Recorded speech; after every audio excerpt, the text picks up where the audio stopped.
نحمد و نصلی علی رسول کریم اما بعد فاعوذ باللہ من الشیطان الرجیم بسم اللہ الرحمن الرحیم۔ قرآن پاک میں حدیثوں سے جو ثابت ہے کہ امر بالمعروف و نہی عن المنکر، اس سے کوئی بھی دیندار، کوئی بھی اہل مسلک، کوئی بھی بندہ اس سے اعراض نہیں کر سکتا اس الفاظ سے، کیا امر بالمعروف و نہی عن المنکر، ہاں، کہ اپنی نیکی کے لیے جو ہے نصیحتیں کرتے رہو اور اپنے اندر سے جو ہے اصلاح کرتے رہو، اپنے اندر کمیاں دور کرتے رہو۔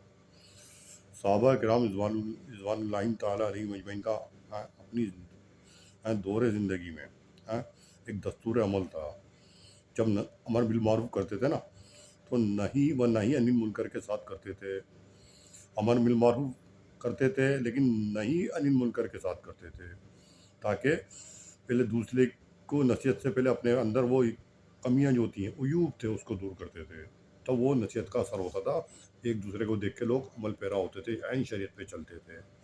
بھائی آج کے زمانے میں تابعین تابعین تک صحیح رہا، اولیاء کرام تک بھی صحیح رہا۔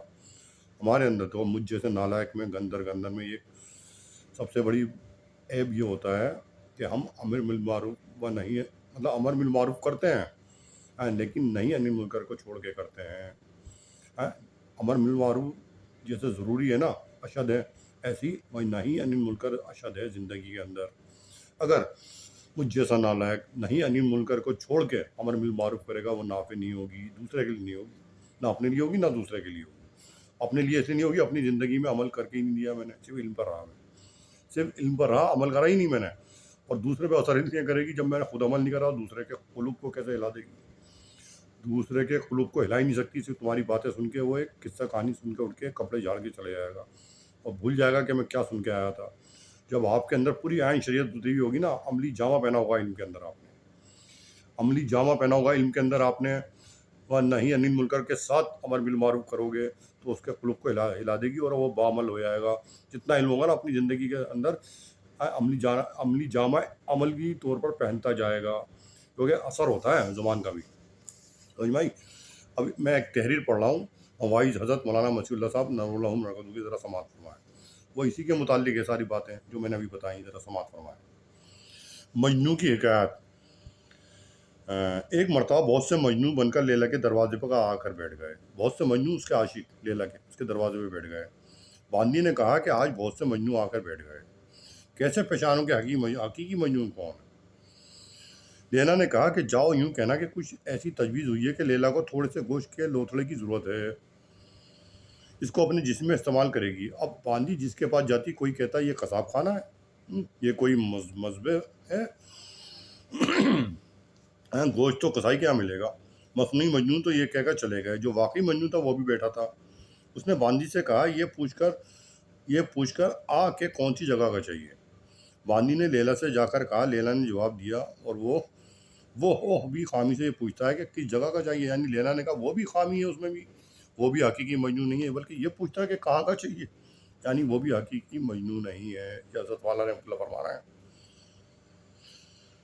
یہ باتیں ہر ایک کے لیے تھوڑی ہی ہیں، ذوق والے کے لیے ہیں، یعنی ذوق عاشق کے لیے ہیں۔ یہ باتیں ہر کسی کے لیے نہیں ہیں، یہ باتیں نہ سمجھ میں آئیں گی، مگر تم سن لو، کہنا حضرت والا فرما رہے ہیں رحمۃ اللہ، تم سن لو، نہ معلوم کون آگے چل کر کیسا ذوق والا ہوتا ہے۔ یعنی طالب علم ہیں سارے وہاں جو بیٹھے ہوئے ہیں، حضرت کی مجلس میں جو بیٹھے ہیں سب طالب علم میں، عالمانہ کورس کر رہے ہیں مدرسے میں، جاہل نہیں ہے۔ جاہل کی باتیں تو سمجھ میں آئیں گی نہیں، سمجھ میں آئی؟ اس کو بھی پہاڑے کی ضرورت ہے، دو ہی کم دو، اسکول میں پرائمری میں جائے گا جب سمجھ میں آئیں گی، یہ باتیں نہیں سمجھ میں آئیں گی۔ تو کہنا ابھی یہاں سارے بیٹھے ہو، کچھ پتہ نہیں کون ذوق والا آگے چل کے کیا بنے، اس کے لیے بہت ضروری ہیں باتیں، یعنی ذوق جو اس کو ایک عشق پیدا ہو جائے اللہ تعالیٰ سے حقیقی، اس کے لیے یہ نافع بنے گی آگے چل کے۔ تو آگے چل کر کیسا ذوق والا ہوتا ہے، کم سے کم سن لو، ذوق والے بھی ہوتے ہیں۔ تو لیلا نے باندی سے کہا ابھی خامی ہے، وہ بھی چلا گیا۔ کچھ دن کے بعد پھر سب اکٹھے ہو گئے، منجو بھی آ گیا۔ باندی نے پھر وہی سوال کیا، لیلا نے گوشت کی بوٹی مانگی ہے۔ یہ سن کر تمام مصنوعی مجنون چلے گئے۔ حقیقی مجنون نے کہا تم میرے جسم کی ہر جگہ سے بوٹی لے لے۔ جو حقیقی مجنون تھا اس میں تھا حقیقی مجنون، یعنی دوسری مجلس میں سب تو بھاگ گئے، اٹھ گئے، مصنوعی جو تھے مجنون سب بھاگ گئے، ایک بچا کیا، وہی ایسا ہے تو ہر جگہ کی معذرت چاہتا ہوں، تو ہر جگہ کی میری گوشت کا بوٹی لے لے، چاہ سے چاہے، جس جگہ استعمال کرنا ہوگا استعمال کر لے گی اور باقی پھینک دے گی۔ لیلا نے یہ سن کر کہا واقعی مجنون یہ ہے۔ آئی بات خیال شریف میں، عاشق ایسے ہوتے ہیں اور ہمارا یہ حال ہے کہ ہماری تعویل کا کوٹا ہی ختم نہیں ہوتا۔ ہمارا یہ حال ہے نالائقوں کا، مجھ جیسے، کہ ہماری دین کی تعویلوں کا کوٹا ہی ختم نہیں ہوتا۔ خدا تعالیٰ کے حاضر نازل ہونے کا بھی عقیدہ، قیامت کا بھی عقیدہ، اور پھر سوال پر سوال عقائد کے بارے میں ہو رہے ہیں۔ اچھا علم کلام پڑھا ہے۔ جب اصول کو مان لیا تو فروع میں سوال نہیں ہوتا۔ جب اصول کو واقعی قطعی یقینی طور پر مان لیا تو فروع کے اندر سوال کرنے کا کیا سوال؟ فروع تو تعمیل کے لیے ہے، عمل میں لانے کے لیے دلائل نہیں ہوتے۔ عمل تو بلا دلیل یوں ہی کیا جاتا ہے۔ جب قطعی طور پر 5 وقت کی نماز کا فرض ہونا جس طرح سے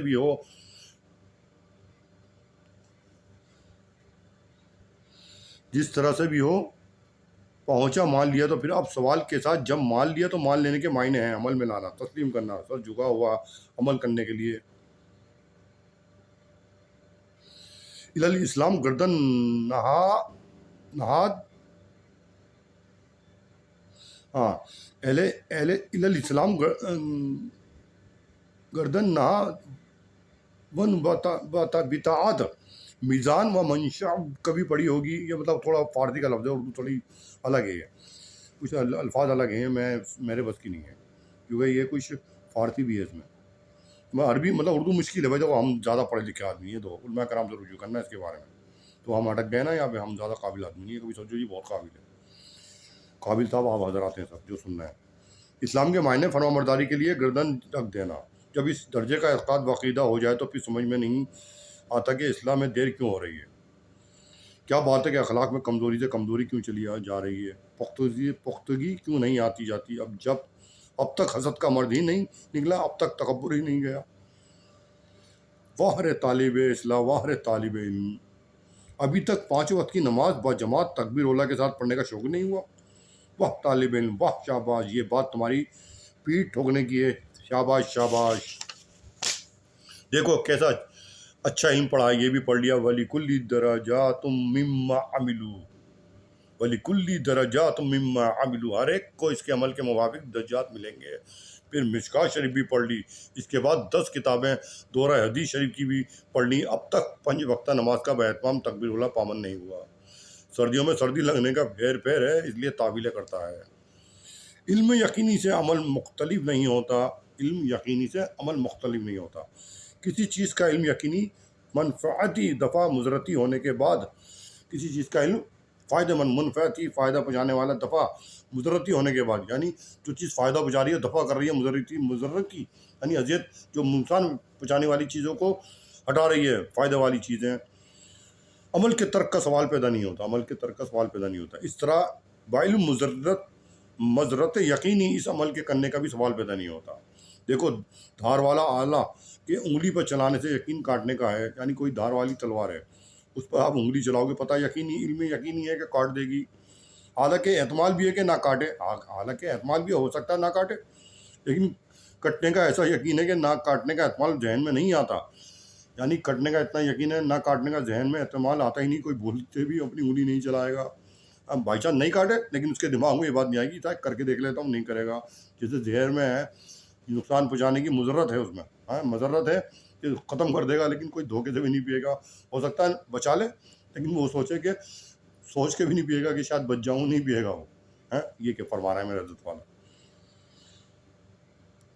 اسی طرح دھار والا آلے کو انگلی پہ نہیں چلاتا، ہاں اندھا ہی ہو تو دوسری بات ہے، اس طرح جس قدر منہی شریعت میں ممنوع چیزیں ہیں، چاہے بڑے ہوں یا چھوٹے، وہ مضرتی نقصان دہ ہیں، خواہ زیادہ مضرت ہو یا کم سے کم، یا زیادہ مضرت ہو یا کم، سب سے بچنا ضروری ہے۔ یعنی جو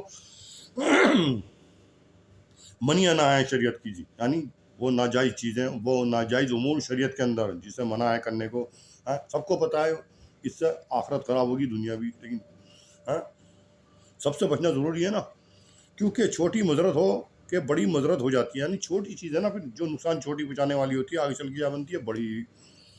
اس کو بفضل باری تعالیٰ شیخ کی برکت سے بول رہا ہوں، چھوٹے چھوٹے گناہوں کا ارادہ کرنا، وہ